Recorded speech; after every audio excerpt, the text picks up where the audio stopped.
नमस्कार दोस्तों, स्वागत है आज की इस वीडियो में। दोस्तों, आज की इस वीडियो में हम बात करेंगे कब कोई जो विवाह होता है, जो मैरिज होती है, वो शून्य माना जाता है, इनवैलिड माना जाता है। दोस्तों, आज की इस वीडियो में हम इसी टॉपिक पर बात करेंगे और मैं काफ़ी ज़्यादा पूरा मतलब एक समझ लीजिए पूरा ग्राउंड लेके आया हूँ, पूरा मटेरियल लेके आया हूँ। तो आज आप लोगों के साथ बहुत ही महत्वपूर्ण इन्फॉर्मेशन शेयर करूँगा कि अगर कोई विवाह है तो कब वो इनवैलिड घोषित हो जाता है, कब उसको शून्य माना जाता है। इसके बहुत सारे आधार हैं, तकरीबन आप बहुत सारे आधारों के बारे में, महत्वपूर्ण आधारों के बारे में बात करेंगे। वीडियो शुरू करते हैं। अगर आप लॉ स्टूडेंट हैं, अगर आप कॉमन मैन हैं, तब भी ये वीडियो आपके लिए बहुत ही यूजेबल होगा, क्योंकि हम इस वीडियो में जानेंगे शून्य विवाह के आधार क्या हैं। दोस्तों, इस वीडियो को केवल एजुकेशन पर्पज़ से बनाया जा रहा है, तो जिनका एजुकेशन से कोई लेना देना नहीं हो, कृपया इस वीडियो से दूर रहें। वीडियो शुरू करते हैं, क्योंकि इस चीज़ को समझने के लिए वो माइंड होनी चाहिए एजुकेशन वाली। तो आप लोग को बताना चाहूँगा, आगे हम बढ़ते हैं। देखिए, जो हिंदू विवाह अधिनियम है 1955, और साथ में आप सभी लोगों को पता होगा एक स्पेशल मैरिज एक्ट है, यानी जो विशेष विवाह अधिनियम 1956 भी है। तो हर व्यक्ति पर अलग अलग जो स्पेशल मैरिज एक्ट है वो हर किसी पर लागू हो सकता है। खासतौर पर एक इंटरकास्ट व्यक्ति शादी करता है, एक कास्ट का आदमी दूसरे कास्ट में शादी करता है, तो वहाँ पर अप्लाई होता है उसके लिए। अदरवाइज़ हर धर्म के लिए, जैसे मुस्लिम लॉ है, तो सबके लिए अलग अलग अपना पर्सनल लॉ लागू होता है। तो अगर हम हिंदू मैरिज एक्ट 1955 की बात करते हैं के तहत अगर कुछ विवाह के जो महत्वपूर्ण वैध यानी परफेक्ट वैलिड रीज़न क्या होते हैं, इनके बारे में, मतलब ऐसा तो कुछ ऐसे परफेक्ट बना नहीं है, रीज़न कुछ भी हो सकते हैं, बट कुछ महत्वपूर्ण रीज़न यानी जो परफेक्ट ग्राउंड है उस पर हम बात करेंगे कि शून्य विवाह क्या होता है। देखो, तो सबसे पहले हम धारा 11 के बारे में जानते हैं। जो धारा 11 है उन विवाहों से संबंधित है जो शुरू से ही अमान्य होते हैं, जबकि सेक्शन जो 12 है वो उन विवाहों का विवरण देता है या उन विवाहों के बारे में व्याख्या करता है जो विशेष आधारों, जो विशेष आधारों मतलब स्पेसिफिक ग्राउंड पर रद्द किए जा सकते हैं। लेकिन जब तक कि वैध विवाह बने रहते हैं तब तक कि उन्हें अदालत द्वारा रद्द नहीं किया जा सकता। कोई भी विवाह जब तक वैध होता है उसको अदालत द्वारा रद्द नहीं किया जा सकता, लेकिन अवैध विवाह है तो उसको रद्द किया जा सकता है। यही वर्गीकरण, क्लासिफिकेशन विवाहों में उत्पन्न होने वाली विभिन्न कानूनी समस्याओं यानी लीगल प्रॉब्लम जो होते हैं को संबोधित करने के लिए महत्वपूर्ण होते हैं।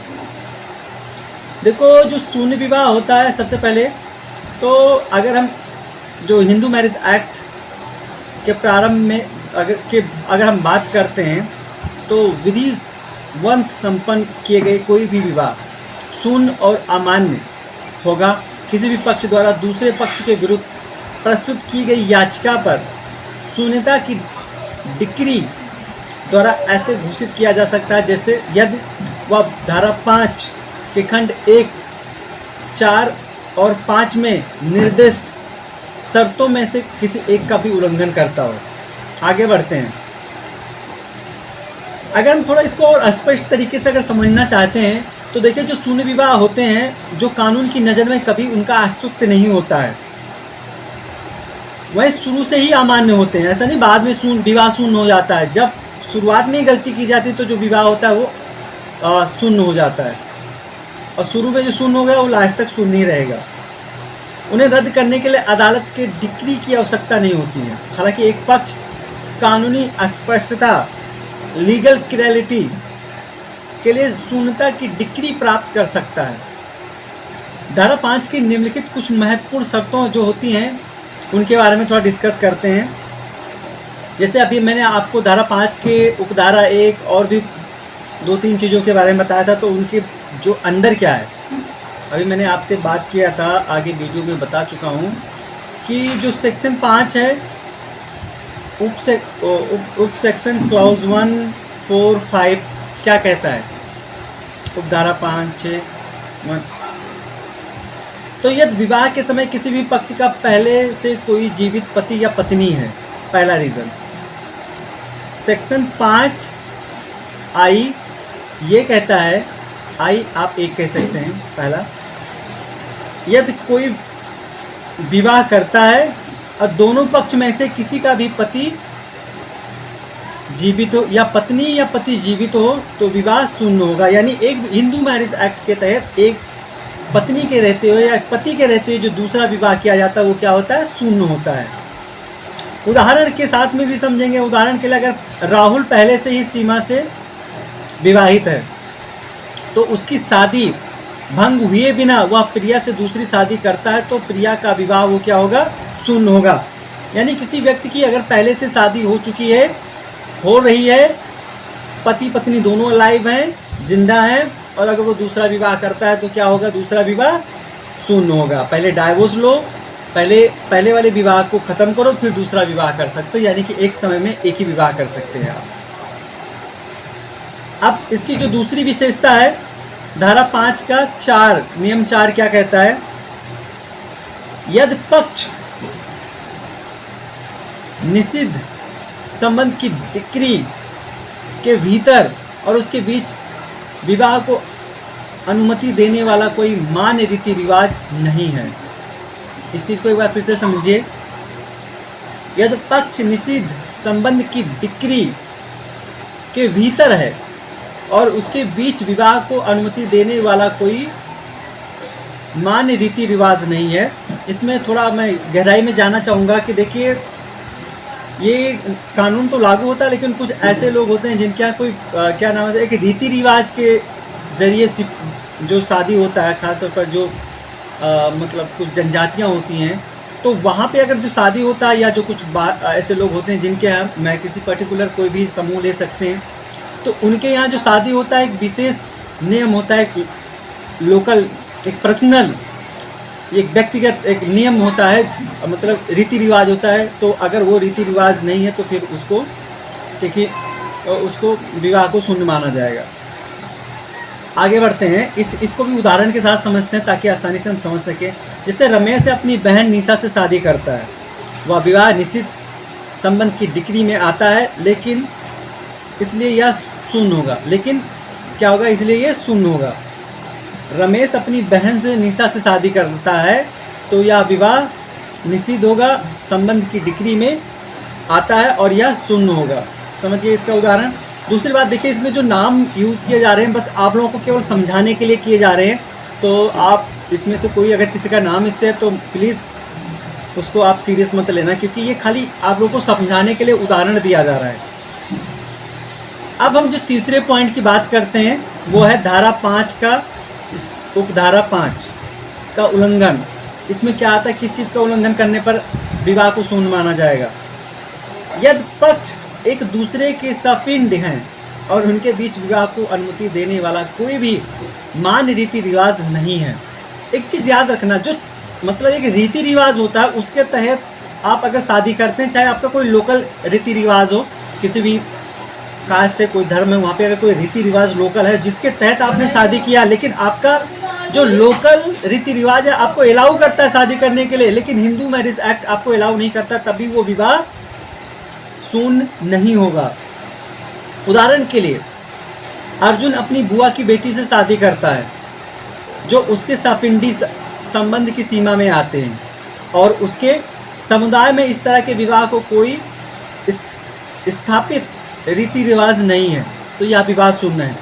इस चीज़ को समझ लीजिए। अगर आपका कोई एक लोकल आप कह सकते हैं रीति रिवाज है जिसके तहत कोई भी व्यक्ति, जैसे अर्जुन या कोई भी व्यक्ति है, ए है फॉर एग्जांपल, ए है, बी उसकी बुआ की लड़की है, उससे शादी कर लेता है।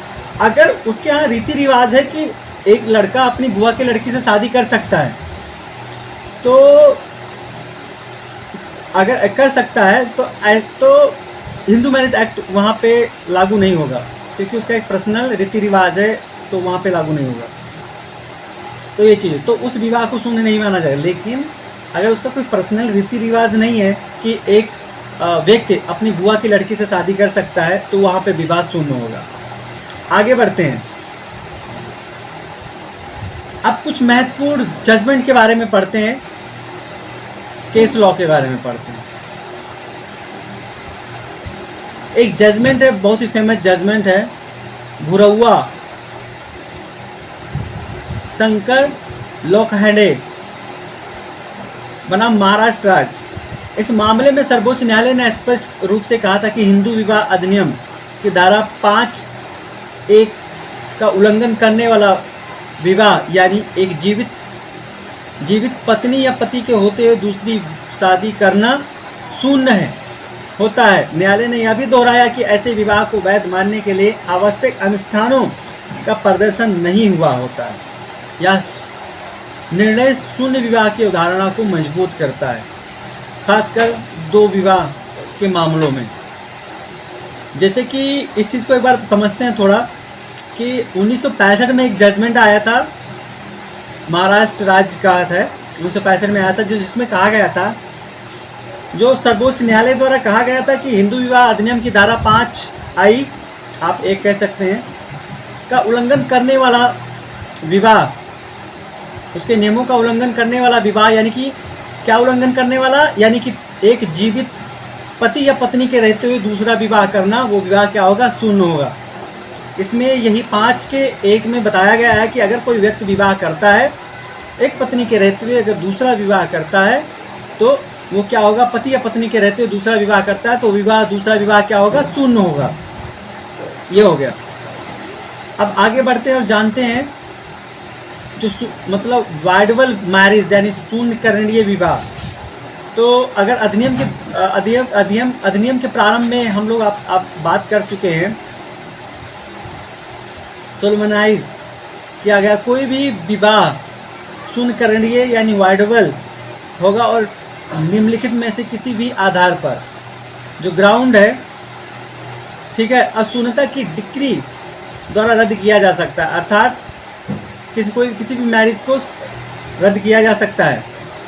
और इसमें अगर हम स्पष्टीकरण, अगर इसको हम थोड़ा ध्यान और अच्छे से समझते हैं, तो जो शून्य विवाह होता है, जो शून्य करणीय विवाह होते हैं जो तब तक वैलिड माने जाते हैं जब तक कि पीड़ित पक्ष न्यायालय में याचिका दायर करके उन्हें रद्द करवा न दे।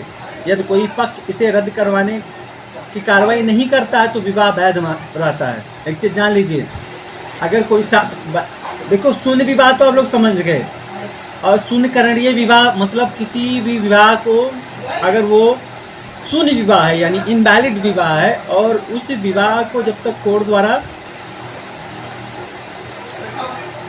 शून्य विवाह घोषित नहीं कर दिया जाएगा, मतलब जो उस विवाह को शून्य करना घोषित करवाना ही कोर्ट द्वारा, उसको शून्य करणीय विवाह कहते हैं। स्पष्टीकरण की अगर हम बात करते, जैसे कि कहा, अगर कोई पक्ष है जो पीड़ित पक्ष है, अगर वो कोर्ट में नहीं जाता है विवाह को शून्य घोषित करवाने के लिए, तो उसको वैध विवाह ही बना रहता है, लेकिन होता नहीं, बना रहता है लेकिन होता नहीं, मतलब उसको कभी भी चैलेंज किया जा सकता है।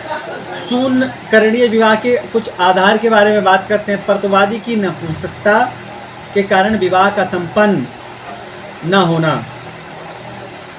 यदि विवाह को यौन रूप से संपन्न यानी नहीं किया जा सका क्योंकि दूसरे पक्ष में यौन संबंध बनाने की शारीरिक या मानसिक अक्षमता नपुंसकता है।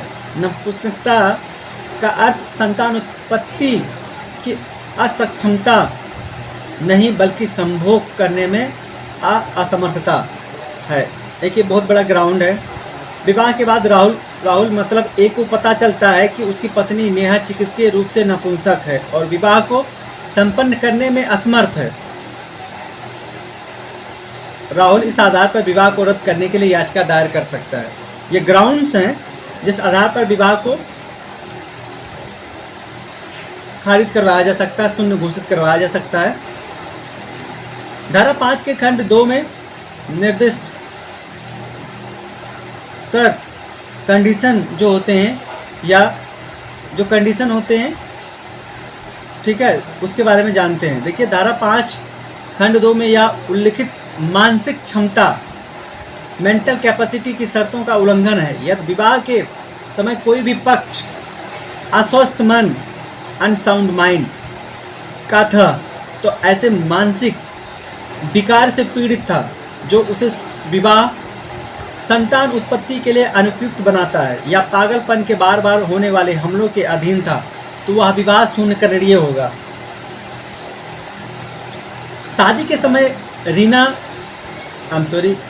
वी गंभीर बाइपोलर डिसऑर्डर एक ये बाइपोलर, एक ये बीमारी का नाम है, बाइपोलर डिसऑर्डर से पीड़ित थी और उसकी सहमति वैध नहीं मानी जा सकती है। उसके पति को शादी के बाद उसका पता चलता है, अमित इस आधार पर विवाह को या सी इस आधार पर विवाह को शून्य करणीय या घोषित कराने के लिए आवेदन कर सकता है। कोर्ट में विवाह को शून्य घोषित करवाने के लिए आवेदन कर सकता है। अब देखो, जो याचिकाकर्ता की जो सहमति, जहाँ तक याचिकाकर्ता के विवाह के संरक्षक की सहमति बाल विवाह निरोधक संशोधन अधिनियम 1988 के प्रारंभ में ठीक पहले ही धारा 5 के अनुसार आवश्यक थी। ऐसे संरक्षक की सहमति बल यानी फोर्स या कपट फ्रॉड से प्राप्त की गई, जैसे कि समारोह की प्रकृति के संबंध में या प्रतिवादी से संबंधित किसी भी भौतिक या परिस्थितियां हो सकती हैं के संबंध में था। इसके बाद में अगर हम स्पष्टीकरण पर थोड़ा फोकस करते हैं तो यदि विवाह के लिए किसी भी पक्ष की सहमति जबरदस्ती या धोखाधड़ी से ली गई है तो धोखाधड़ी या केवल समारोह की प्रकृति जैसे किसी और समारोह के लिए कहा गया था या प्रतिवादी के बारे में महत्वपूर्ण तथ्यों या परिस्थितियों जैसे आपराधिक इतिहास, गंभीर बीमारी, शिक्षा, आय इत्यादि के बारे में जानबूझकर गलत जानकारी से संबंधित होनी चाहिए या समान गलत बयानी से भिन्न है। इसको अगर हम उदाहरण के साथ में अगर हम समझने की कोशिश करते हैं तो देखिए, फॉर एग्जांपल ए कोई व्यक्ति है, सुनील ए जो व्यक्ति है, ठीक है, सुनील को धमकाया गया, बंदूक की नोक पर शादी करने के लिए मजबूर किया गया, यानी ए को धमकाया गया, बंदूक की नोक पर शादी करने के लिए मजबूर किया गया। या विवाह बल द्वारा प्राप्त सहमति का एक मामला है। बी ने राहुल से शादी कर ली कि यह जानते हुए कि वह एक गंभीर अनुवांशिक बीमारी से पीड़ित है और उसने इस तथ्य को डी से छिपाया, जो कि एक भौतिक तथ्य है। अब जो इसमें सी है, कपट के आधार पर विवाह को रद्द करने की याचिका पर दायर कर सकता है। इसको थोड़ा हम वैसे समझते हैं, ए बी के चक्कर में शायद आप लोगों को समझने में दिक्कत होती है। सुनील को धमकाया गया, बंदूक की नोक पर की शादी करने के लिए मजबूर किया गया, ये उदाहरण है। यदि विवाह बाल फोर्स द्वारा प्राप्त सहमति का एक मामला है तो मीना ने राहुल से शादी की या जानते हुए कि वह एक गंभीर आनुवंशिक बीमारी से पीड़ित है और उसने इस तथ्य को छुपाया। किससे छुपाया? राहुल से, जो कि एक भौतिक तथ्य है। राहुल कपट के आधार पर विवाह को रद्द करने की याचिका दायर कर सकता है। इस पर थोड़ा कुछ महत्वपूर्ण जजमेंट पढ़ते हैं। नलिंगम बनाम शिवगामी, सर्वोच्च न्यायालय ने धारा 12(1)(c) के तहत कपट की व्याख्या की थी। न्यायालय ने कहा था कि कपट का अर्थ व्यापक रूप से सभी प्रकार के धोखाधड़ी नहीं है, बल्कि यह केवल विवाह समारोह की प्रकृति, जैसे कि एक वास्तविक विवाह है या नहीं, प्रतिवादी के बारे में किसी भौतिक या परिस्थिति तक सीमित है। समान झूठ या गलत बयानी है, जैसे आय, संपत्ति आदि के बारे में, जब तक कि वह विवाह के मूल आधार को प्रभावित न करें, इस धारा के तहत कपट नहीं माना जाएगा। कि प्रतिवादी विवाह के समय याचिकाकर्ता के किसी अन्य व्यक्ति से संबंधित गर्भवती थी।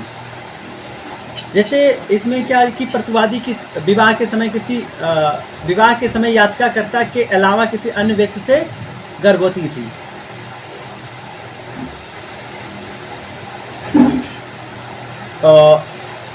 means that the respondent was at the time of the marriage pregnant by some person other than the petitioner। अगर हम थोड़ा इस पर स्पष्टीकरण पर फोकस करते हैं, इसको स्पष्ट करने की बात करते हैं, तो यह एक आधार केवल तभी लागू होता है जब पति को विवाह के समय इस फैक्ट की जानकारी न हो कि उसकी पत्नी किसी व्यक्ति से प्रेग्नेंट थी या गर्भवती थी, या पति के सम्मान और परिवार की प्रतिष्ठा, dignity of husband and reputation of family को ध्यान में रखता है। देखिए, एक और उदाहरण है, इसको समझते हैं। मोहन ने सुनीता से शादी की। उदाहरण बहुत बढ़िया उदाहरण है। और बाद में उसे पता चला कि शादी के समय सुनीता किसी और पुरुष से 2 महीने की गर्भवती थी। मोहन इस आधार पर विवाह को रद्द करने की याचिका दायर कर सकता है। उपधारा 1 में किसी भी बात के होते हुए विवाह को रद्द करने का कोई याचिका notwithstanding anything contained in subsection 1 no petition for annulling a marriage या उपधारा 0 करणीय विवाह को रद्द करने के लिए याचिका दायर करने पर कुछ सीमाएं लिमिटेशन लगाता है ताकि दुरुपयोग को रोका जा सके या सुनिश्चित किया जा सके कि पीड़ित पक्ष तुरंत कार्रवाई करे।